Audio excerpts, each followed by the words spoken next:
Welcome back to the weekly recap. I'm Matt Wacker. California state residents Jim Cool and his son Matt share a love of vintage muscle cars, but both of them had to part with their high school hot rods due to their service in the U.S. military. Jim recently teamed up with Becca and Brad Berg of Goodfellas Body Shop in Iberia to give his son a shiny surprise. Leanne was there for the reveal. We came about the car from California. From a gentleman named Jim. It is his son's car. His son's name is Matt. There's a story behind it that when Jim was younger and went into the military, his brother sold his classic car out from under him because he had bills that he needed to pay and needed the money. Jim was devastated. And it was my high school car. It was a car I bought when I was 13. I bought a 69 Charger for $150. Oh, yeah. You know, it was the car I had all my memories in like my son does. I went to high school in it. You know, we did all our stupid adventures in it.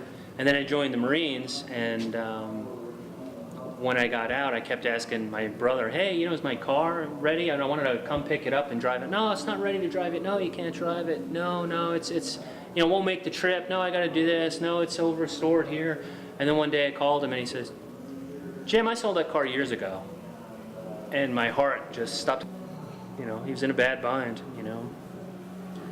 I still talk to him. I don't talk to my cousin that wrecked my dad's 57 Bel Air, but, you know, but I do talk to him. Time went on. Jim had children with Nina, and in the process, Jim and Matt bought this car. This is Matt's 1971 Dodge Dart. We bought it on January 4th when he was 14, so that was about 8 years ago. It literally looked like somebody took a roller to it because of the texture with the interior, with gray primer. About a year ago, Matt was deployed to North Korea, and he told his dad, we're not going to be able to finish the car. I can't get to it right now. Just sell it and send me the money. So Jim did. He said, I sold it. Here's $1,000. I'm sorry. Good luck. Well, Jim knows how crushed he was when his car got sold. So in turn, instead of selling it, he sent us the car and asked us to rebuild it. Bradley, what did you go through to restore this car? When it came, it was what's called a slant six car. It just had a little 6-cylinder in it. And so what we did was strip it down. This is called a unibody car. We put a frame underneath it. We put a new rear axle. You can see huge tires on the back. We put a 440 in it and a 671 blower in it, and pretty much customized the whole car. The body was in pretty good shape, but the rear quarters are new. We had to cut them off, put on a rotisserie, and just start from scratch pretty much. So you beefed it up? A lot. It's been about a year now, and recently we were selling a Corvette, and Matt had caught wind of that. He decided he was going to buy the Corvette from us. So they are down here today to pick up the Corvette.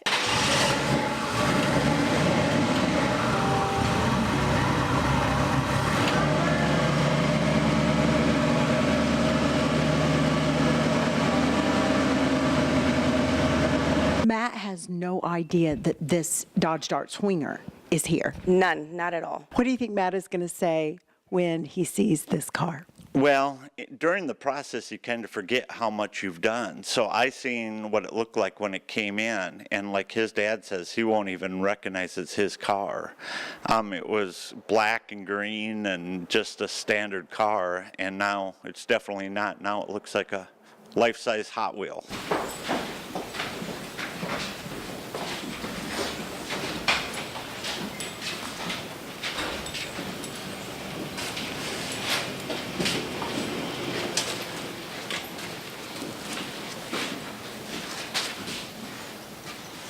Anytime. It's beautiful. Welcome back. Are you going to sell the car?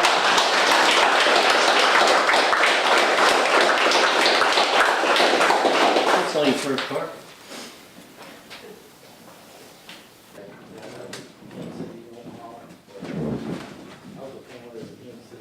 Feels like a new car. I'm in the United States Navy. I left October 5th last year, and I just got back May 7th. I'm speechless. I didn't expect this coming here today. Thought I was gonna come pick up a Corvette and drive home. I wasn't expecting to ever see this car again. I can't believe this happened. Honestly, it's something I didn't see happening ever. This is a lead you'll never forget, huh? Yeah, definitely. Students at Wallace St. Patrick's School ended the year with a lesson in the value of community. 8th graders, under the direction of English teacher Rosalia Mush, wrote persuasive essays that focused on local nonprofits and why they would be deserving of a financial grant. Other students listened to these essays and selected 3 winners and 1 runner-up. Each of the winning organizations received $250. Winning essays were written by Bella Kessel, Jamison Hesse, Isabella McMillan, and Abby Hobbs, benefiting the Rolla Mission, Rolla Animal Shelter, the Horse Sanctuary, and Hope Alliance of Missouri. A 52-year-old West Plains man was charged after allegedly firing at a pair of people who say they were given permission to use his dumpster. Kenneth Huff confronted 2 people wearing only his underwear who were cleaning a nearby rental property. An argument ensued, at which time Huff returned to his home to get a gun. He fired 5 shots from his front door. Authorities say Huff was non-compliant and that he allegedly admitted to a 4-day alcohol bender. He's since been released on a $15,000 bond. The heat is on in the Ozarks. If you need a place to cool off, the West Plains Aquatics Center will open for the summer on Memorial Day. The facility consists of 2 pools, mushroom waterfalls, 2 water slides, and diving boards. Pool hours will go from noon to 5 each day of the week. Family passes for 4 are currently on sale for $125. For more information, including daily rates, punch passes, and pool rental prices, visit the West Plains Parks and Rec website. The world champion Mars Rover design team at Missouri S&T will defend its title at the end of this month in a competition designed to test the fundamentals of remote robotic travel and task completion. The University Rover Challenge will take place at the Mars Desert Research Station in Hanksville, Utah. The Utah desert is used because it most accurately resembles the rocky terrain of Mars. Good luck to Atlas. Come back a champion. After 40 years of coaching, Rolla's Don Knapp held a surprise assembly on May 17th to announce his retirement. Knapp has been coaching track and cross country at Rolla for 37 years and still has a love for the sport. He told his team that he's ready to spend some much-needed time with his family. In an effort to keep you more informed of unethical or fraudulent business activities in the Ozarks, a new segment is debuting on The Recap this week. Here's Stephanie Garland of the Better Business Bureau to tell you more.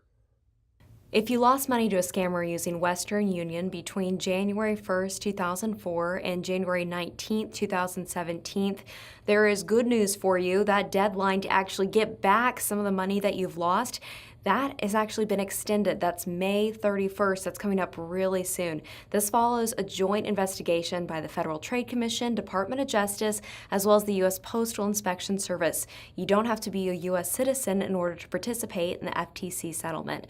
Now, as part of the settlement, Western Union is actually paying $586 million in refunds. Now, these claims have to be verified by the Department of Justice so that the victims can each get a payout, and that amount that money you're going to get back is going to depend on the total number of validated claims. So if you wish to file a claim or learn more about the refund process, you can visit Western Union Refund on the FTC website. You can also contact the refund administrator by telephone at 1-844-319-2124. We also have other good news for you. If you have a high school junior, Better Business Bureau in Springfield is offering a scholarship, $2,500. Now, a high school junior has to be a high school junior right now, going to be a senior next year, so this coming fall semester. They also need to be using the money if they are winning it and if they're applying to win it to be able to get it in order to go to a trade school as well as even possibly go ahead and go to a university. So we want for you to apply. All you've got to do is go to our website, bbb.org/ethics, in order to apply. So May is National Moving Month, and there's some things that we want for you to be very cautious about and watch out for. So we've had a third of consumers choose a professional moving company to assist with research, talking about BBB's very careful tips we want you to use. And whenever you're moving, you always want to use somebody who's very reputable, who you trust, who's a professional moving company. One of your worst nightmares that we've heard about time and time again right here in Missouri is whenever somebody moves from out of state to here in our beautiful state, and unfortunately they're using a company that isn't BV accredited business, hasn't been checked out, and isn't a legitimate company. And actually there are some bad companies out there that will hold people's clothes and things hostage until they pay a higher price than was agreed upon. So we've had 6,314 complaints about movers registered with the BBB. I believe that was last year. Now lots of these complaints talk about the damaged items or missing items like I was just talking about, bills that were much higher than what they were supposed to be. So if you're looking to move somewhere, whether it's here in Missouri or it's somewhere else, we want for you to do your research. Go to bv.org, look up your business profiles, see what consumers are actually saying about the company.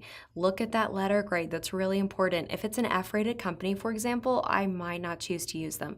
Also, the American Moving and Storage Association, they are very awesome. They have great movers that have pledged to uphold high standards of trust and resolve complaints quickly.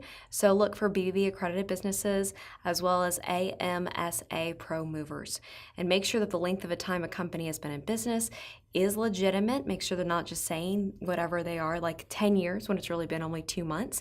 And ask for, professional memberships, see what they're involved in, see what kind of reputation they have. We always want for you to get at least 3 estimates, so you can be very careful. Something else we want for you to watch out for. We're hearing this is happening right here in our backyard. Door-to-door alarm salespeople. So what they're doing is they're targeting homeowners. Many a time these may be elderly people or senior citizens who are home alone, and they have this great alarm company that they're very happy with. Well, a door-to-door salesperson is actually going to come up to them and say, you know what, you have this company's name that's on your building, and guess what? They've actually gone out of business. And I'm so sorry you haven't been told, but I would be happy to sell you right here, right now, a brand new alarm system, and you can take advantage of this. It's a great offer.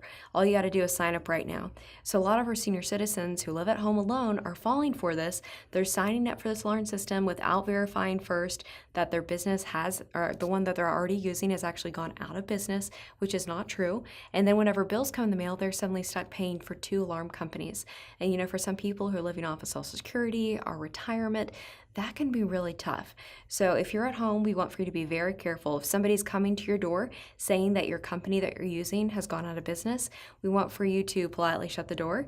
We want for you to go ahead and call the company that you already use and see whether or not that is in fact accurate. And we also want for you to go ahead and get at least 3 estimates before you decide to use another company. If it is accurate, which we haven't heard of a time that it is, but just on the off chance that it is accurate, they've gone out of business, you still want to be very cautious using somebody who comes to your door. You still want to get your references. You still want to get, 3 different recommendations from people, 3 different estimates, and you still want to go to bv.org and see who's legitimate. Thanks so much for your time. We appreciate you. Back to you, Matt. Thanks, Stephanie. As a heads up, this new segment can be seen immediately following the recap, beginning on June 1st. Well, no segue for this. A judge in upstate New York recently ordered a 30-year-old man to move out of his parents' home after they went to court to have him ejected. Didn't they make a movie about this? Mark and Christina Rotondo brought the case to court after their son Michael refused to use the money they gave him to get a job and move his, quote, broken-down Volkswagen Passat. Michael told the judge he was aware of his parents' wishes, but he believes he's entitled to at least 6 more months. State Supreme Court Justice Donald Greenwood rejected that as outrageous. Michael Rotondo told reporters he'll repeal. A groundbreaking case for sure. If Michael's successful, watch out, Mom and Dad. Maddie's moving back in. One last thing, ever attempt to describe the smell of Play-Doh? It's been around for over 6 decades, with a musk that seems to trigger an undeveloped part of our brain. What is it exactly? Answers were provided this week by Hasbro, who applied for a trademark last year. And here it is. It's a, quote, sweet, slightly musky vanilla fragrance with slight overtones of cherry, combined with the smell of salted wheat-based dough. Sounds like something I ate over Christmas one year.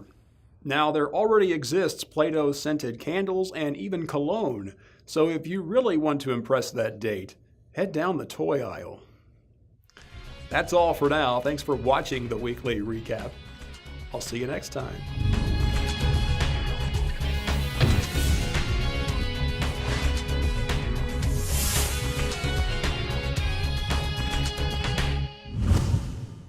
The weekly recap is brought to you by Rice Chopper, cooking from scratch, the UPS store of Rolla, Bayard Dodge in West Plains, and the Ozarks Medical Center.